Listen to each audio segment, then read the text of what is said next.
Start. दरवर्षीप्रमाणे यावर्षी देखील अलिबाग नगर परिषदेने अलिबाग नगर परिषदेचा नियंत्रण कक्ष स्थापन केलेला आहे.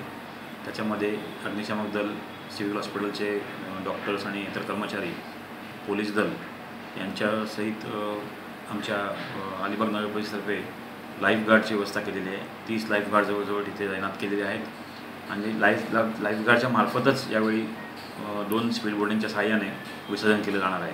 त्यामुळे कुठे अपघात आणि हे होण्याची शक्यता कमी होणार आहे.